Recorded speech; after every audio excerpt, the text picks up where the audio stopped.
Hey guys, it's Kathy. Helen. It's Helen Hartsmith with Kathy. Welcome to another Top 10 video here at the Heart of the Witch's Path channel. Kathy. Helen. What's the top 10? The top 10 today is the top 10 popular gods and or goddesses. Okay, In no particular order. No particular order.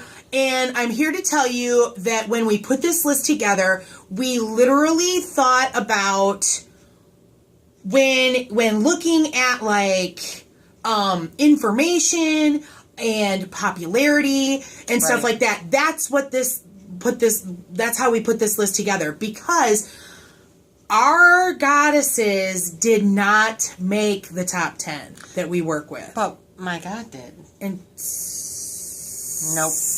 Nope. Neither of mine did. Oh, but that's okay. That's okay. No, we picked gods and goddesses that are really well known, and that's what this list is supposed to be about. So, your turn first. Oh, well, let's start. Okay. So, number 1 is Hecate.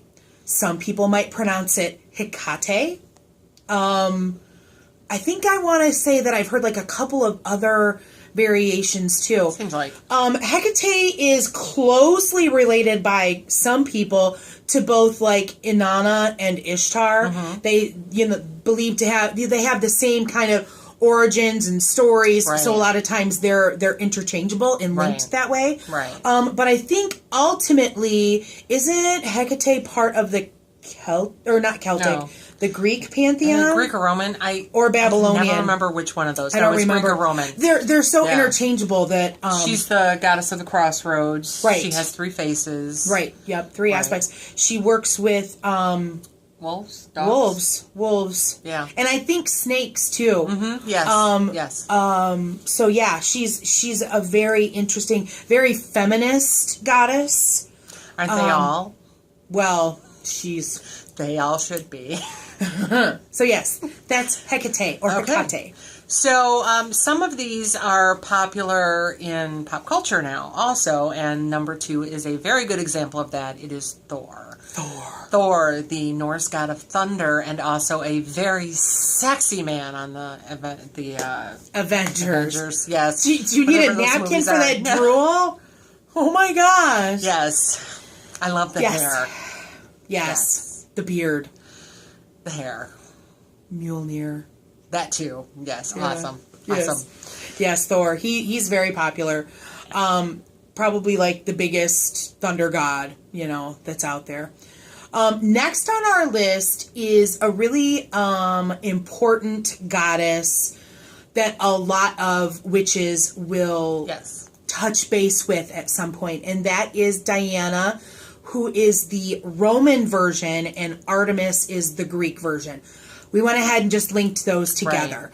Right. And this is another example of the gods and goddesses being used in pop culture, because Wonder Woman's name is Diana. Which Wonder Woman is a big thing going on right now. Right. We're going to go see it tomorrow. Yes, we are. I'm so excited. So, I bought the dolls. I bought one. I bought one earlier. I went back for the second one. So, Diana is the goddess of the hunt. She is a virginal goddess. She is connected with the moon and with hounds. Really good with a bow and arrow. Why? She's known for wisdom, isn't she too? No. Or is that more Athena? That's Athena. Okay. So, yes. Huntress. So, then we have Hern. Is that how you pronounce that? Mm-hmm. Or, this is the one people pronounce differently. Cernunnos or Cernunnos. Mm-hmm. They are Celtic. He is Celtic. Mm-hmm. He is the horned god. A lot of Celtic followers worship him as the horned god. Isn't it his archetype that is part of the Great Rite that happens at Beltane? It is, yes. Mm-hmm. He is the popular archetype of the young, very powerful God aspect. Yes. As witches, we have that wheel of the year that we travel, and when Beltane is when the god reaches that that young hunter state. And Right. from Beltane until Litha is when he's at his strongest. Right. Very virile, very muscular, very agile, and things like that. Very, how you doing? How you doing? Hey. Yeah. Okay. So next on the list is Pan.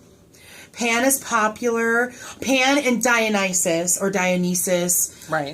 Those are the Greek and Roman names for the same god. And he is the god of like revelry and wine and things like that. A lot of times, sex. He's portrayed a lot of times with a very large phallus. Mm-hmm. And he might have hooved rear feet. Right. That a lot of people might link with the common day depiction of Lucifer, Right. As a means of, dissuading Demonizing. people from Right. pagan religions, things like that. And he's pretty popular. There's a lot of people that are. It's almost like a pan cult, or something along Right. those lines. Right. Mm-hmm. So the next one is another Celtic goddess. Okay, we didn't have a Celtic goddess before, but okay, it's a Celtic goddess. The Morgan, who is one goddess or three goddesses because she does have three aspects. She is the goddess of war and death, and she interacts with crows quite a bit. Mm-hmm. She will lead spirits of the dead from the battlefield. She would That's hang one around. of her duties. She would hang around battlefields and take the dead souls. And I have to interject here that I love the character of the Morgan as portrayed in Kevin Hearn's series, The Last Druid, or The Iron Druid. I've read that. The Iron Druid Chronicles. The character of the Morgan in that series is so complex. I love her. I love that depiction of her. We're back to pop culture. Yeah, pop culture. Yes. Pop. Pop music. No, culture. Sorry. We'll flip those two since that's sure. your dude. So the next one on the list is Lord Ganesha from the Hindu pantheon. Ganesha is extremely popular in India. There are lots of temples where people go and give offerings to Lord Ganesha daily.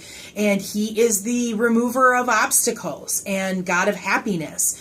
And so a lot of people will go to him seeking help in their daily lives or issues that they're having. Right. So he's the elephant-headed god.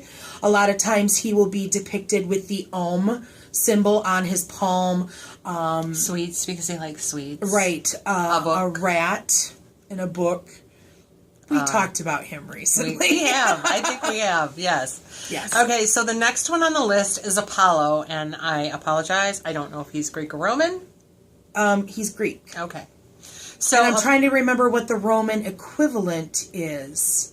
I don't know. I work with Apollo, not the other one. Yeah. So, not that there's much difference. But he is a god of healing and of prophecy. He slew the serpent at Delphi and took over the oracle at Delphi.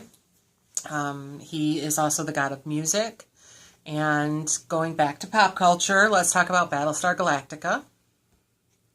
Because Apollo was awesome. Both in the original version and the remake. Oh, that's funny. Yeah. That's funny.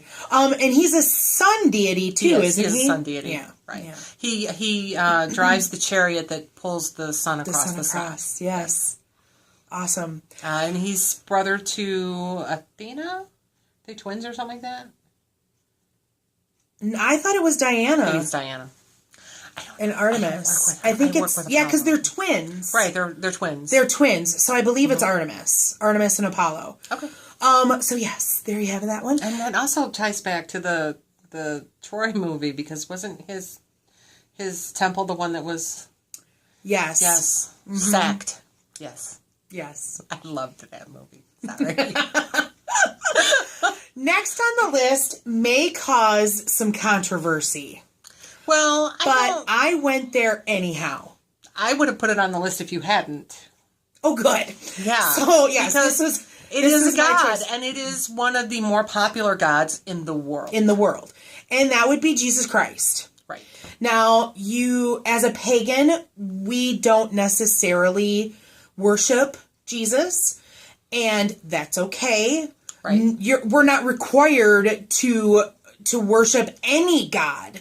But I mean, hands down, he's probably the biggest god out there that in terms of who worships him. I don't know. Are there more Muslims? Because Muhammad might be giving him a run for his money. Muhammad isn't a god; he is a prophet. He's still worshipped. Yeah, well, he's not a god. So that's splitting hairs. Anyhow, Muhammad did not make this list. Right. If you think he should have, then you can definitely give us a comment below and we can discuss it. Right. But Jesus is number 9. Next. I just want to interject here, too, that there are some Christian witches, and they would, of course, use Jesus as their patron. Sure, yeah. It doesn't speak to me, and that's fine. There's no judgment. No judgment. No tea, no shade coming from here. Not for the pagans, anyway. Right. No, we're talking. Never mind. Stop it. No, there's no tea, no shade. No shade. Okay, so the last one on our list is Aphrodite, and that's also Venus. Correct. And she sprang forth from the seed of Zeus on the foam of the ocean, and she is the goddess of beauty. I believe she's also another virgin goddess. Yes. Uh-huh. Maybe in the beginning, but the thing is, virgin didn't always mean never had sex. It meant an independent woman. Yeah, because if I remember correctly, Aphrodite's husband... Hephaestus? Yeah, he wasn't the most capable of dudes, because wasn't he disfigured in some way? Yeah, he was disfigured. He was the god of the forge, the god of war. Is that correct? No, that's Ares. No, okay. The forge. The forge. Yeah. Yeah, and Hephaestus there was was the god of the cheating forge. going on. It was not pretty. Yeah. Yeah. I'm thinking about Freya, too, whose husband disappeared. I was kind of linking the two of them together because they're both possible. You know, the archetypes are universal, and you're going to find very, very mirrored concepts from one pantheon to another. Yeah, so, and you know, there's discussion on did these concepts move from civilization to civilization, and that's highly did it possible. Just spring forth because there are some Aztec and Mayan goddesses that mirror the European or Asian god and goddesses, but this is not school. Right, we're not going there. This is, however, the end of this list. This is the end of the list. So if you have other ones to add that if we get more than 10 more, we can do another one. Hey! Right. So this is top 10 gods and popular gods and goddesses, part 1. Part 1. She said this so sexy. Part 1. So, give us some suggestions for a part 2. And what would you see? Who would you like to see? Yeah, and if you learned anything, please give us a thumbs up. If you haven't done so already, please subscribe to the channel. We'd love to have you here. And if you subscribe, you'll be able to get our podcasts as well.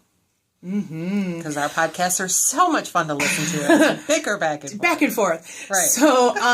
So let's see. So leave a comment. There's a new Instagram account. The link will be below. Right. Tongue's getting tied. There's an email address. So if you're not comfortable leaving a comment below, then, give us a shout out with a question or something like that at heartofthewitchespath@yahoo.com. Okay. That's it. All right. So thanks for walking the path for a little while with us. And until next time, blessed be.